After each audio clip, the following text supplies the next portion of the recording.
please subscribe and don't forget to press the bell icon to get notified whenever we upload a new video.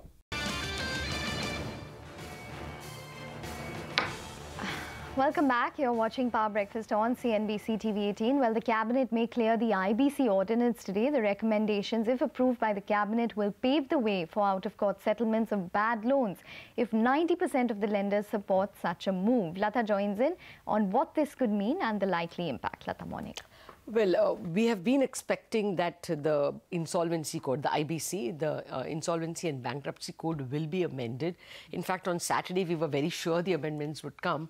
But after that meeting where the Economic Offenders Fugitive Bill was passed, amendment was passed, we did not get this. So it's a question of when, you know, it could, and there's a very strong likelihood it's going to come today. Now, the first one is not really the out-of-court settlement, but the home buyers being regarded as financial creditors. After the JP case, it's very clear that home buyers who have given money are also creditors. Absolutely. So including them as financial creditors is more likely to be the first amendment. The other amendment could be that for MSME companies, you know, the defaulting promoter should be allowed to buy the company because you won't find rival buyers. And then there are other things, of course, the one that you mentioned, that if 90% of the creditors agree, you should allow an out-of-court settlement. The other important thing which I could run you through is that when the COC votes, the Committee of Creditors vote on a proposal, now they require 75%. The committee which recommended the changes said 51% should suffice, so that, you know, decisions get faster. There are many such smaller decisions. Interim finance, till getting all the other permissions, the interim finance should be made available. Okay. All the other permissions should come in 1 year, especially the Competition Commission. So those were the other recommendations. That may take time, but definitely home buyers, MSMEs and out-of-court settlements may come in earlier. But I think more importantly, Section 29A, which tells you what are the related parties, that could get amended, because that is keeping out a lot of people. 75% of the litigation on IBC is coming from that Section 29A. So that also could get amended in the ordinance. We will have to see what will come, but home buyers is coming for sure. Okay, all right, Lata, thanks so much for that. So we'll keep an eye out on that. Could be expected today itself. But shifting focus then back to earnings, Bharti Airtel posted its Q4 numbers yesterday. The company reported an EBIT loss of around 480 crores for their India wireless business. Reema's with us to run us through all those highlights. Hi Reema, good morning. Hi Nigel, good morning. Well, contrary to expectations, Bharti did not post a consolidated loss. But yes, as you pointed out, they have posted a loss for the India wireless business at the EBIT level. So 482 crore. So that's a reflection of the cutthroat competition that the telecom operators are facing. A quick summary of the Q4 numbers, largely in line with expectations on the operational front. In fact, a little better. The company's reported a profit of 83 crore versus expectations of a loss. The consolidated margins have come in at 35.8%, better than street expectations, and that's on account of an improvement in the Africa margins, because the India margins continue to slide lower and now below the 30% mark. But the India wireless metrics, despite that big loss that you see, are actually quite strong. So the volume growth, the minutes of usage, the data volume growth at 40% growth on a sequential basis are all looking good. So clearly, this price war has, it's hurting the company's financials, but it's reflecting positively in the company's volume growth. A quick run through of the numbers then. On a consolidated basis, revenues have come in at 19,634. Margins have compressed by 150 basis points to 35.8%. There is a profit of about 83 crore. On the India wireless business, it's the margins which are disappointing, which have now come in below the 30% mark. But the operational metrics are positive, with a voice volume growth of 20%, MOU growth of 16.5%, data volume growth of 40%. Yes, the average revenue per user has come down, but that's been on expected lines. So that's come down at 116 rupees.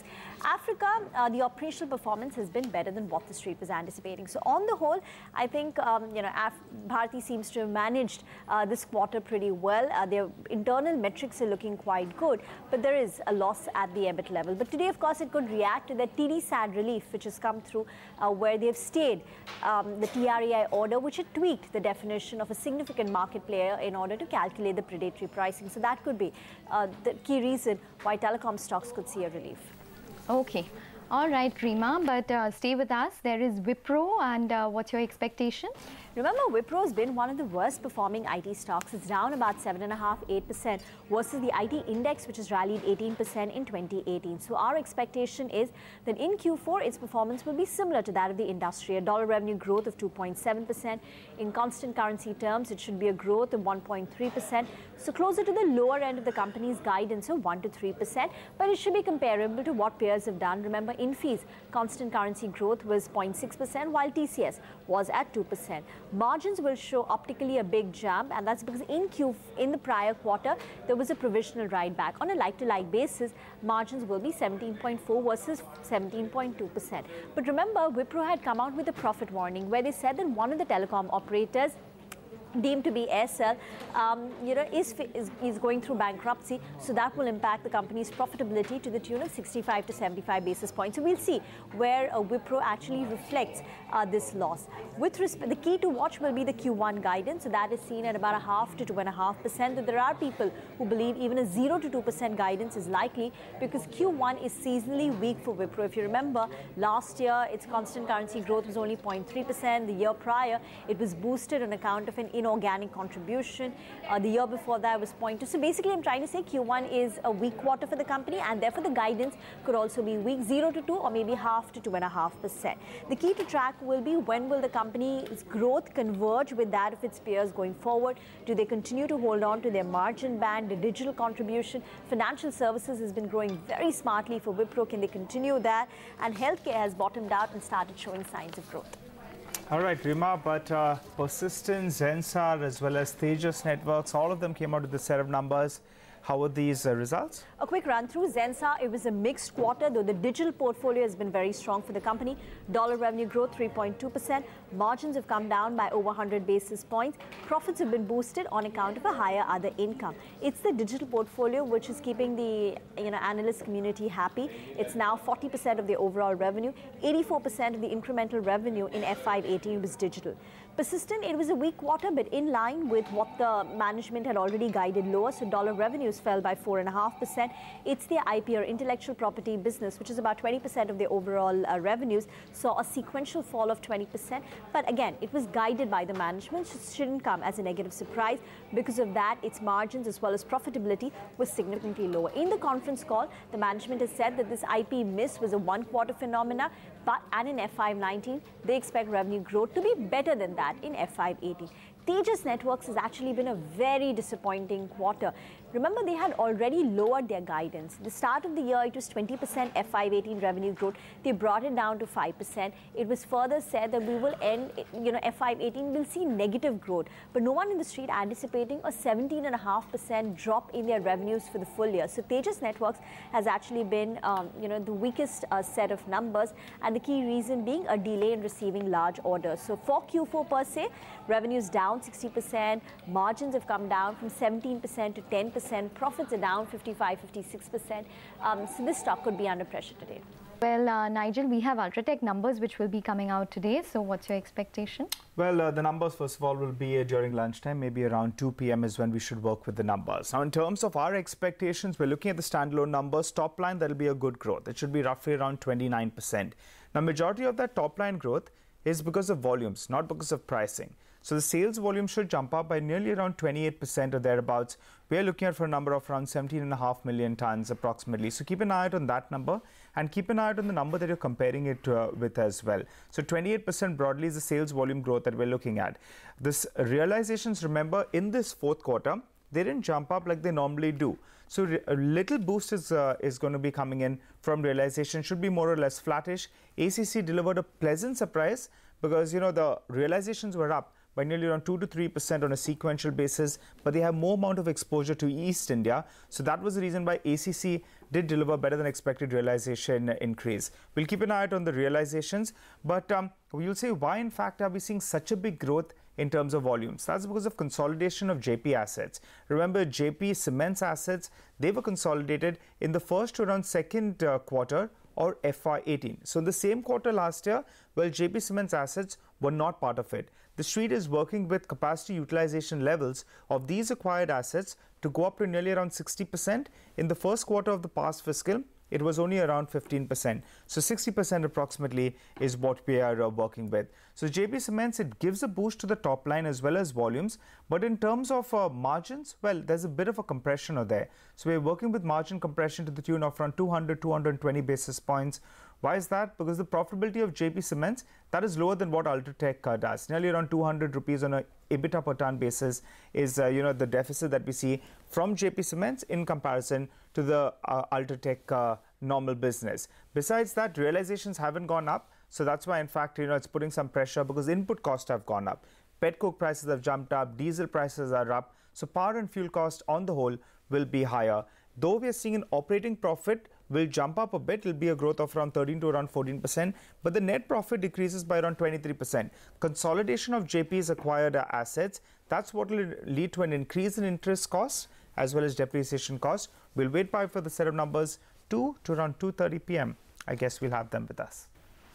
All right, Ekta, but I think you want to tell us about from the pharma space, Syngene is going to be coming out with their numbers? Yes, it's always an interesting set of numbers because remember it is the research services arm of Biocon which is listed separately, and so Biocon generally comes out post Syngene numbers, and Syngene is generally a precursor of what we can expect from Biocon as well.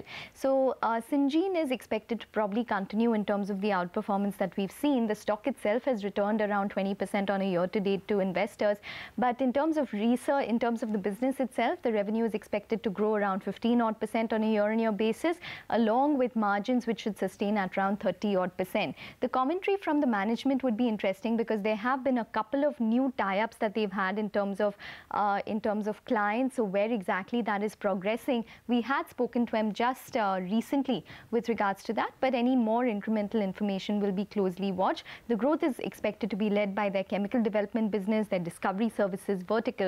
So that kind of trajectory will continue, and it's an important part of the Biocon business as well. So that will give you a sense in terms of the Biocon numbers. Okay, all right, Ekta, thanks so much for that. Well, moving on then, India has taken its first step towards national policy on e-commerce.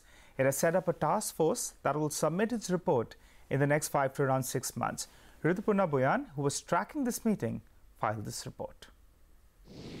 The first meeting of the think tank on e-commerce was held where a decision was taken up to set up a task force on e-commerce, which will be headed by Commerce Secretary Rita Tiotia. This task force of officials will be submitting its report within the next 5 to 6 months and will have several sub-committees under it, which includes subcommittee on taxation as well as IPR, competition, server localization.